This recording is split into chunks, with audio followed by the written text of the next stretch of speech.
Hello, my name is Rosalia Marcano and I'm a dentist based in Madrid, and today I would like to talk about the stamp technique for posterior restorations. And this is a very nice technique in case that you have an interocclusal surface and you want to do or reproduce a class 1 and a class 2 restoration. You can copy and transfer the initial situation to the final restoration with the help of a stamp.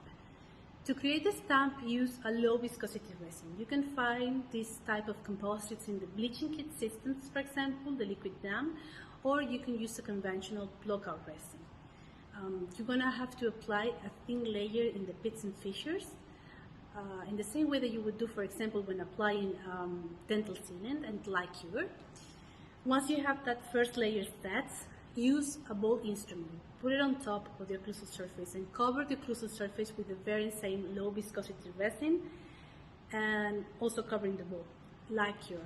Apply as many layers as you need to get a very thick stamp that covers the whole occlusal surface and the bowl.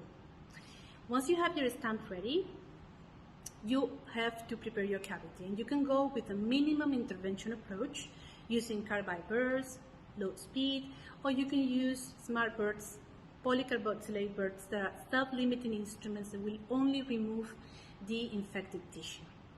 Once you have your cavity prepared, get ready to fill your cavity. And I really like to use for this purpose EQUIA Forte HT, which is a glass hybrid material that allows restorations, class 1 and class 2 restorations in a single layer without rubber dam isolation, acid etch or bonding application. Just fill the cavity all the way to the top in a single layer and then press the stamp you just created.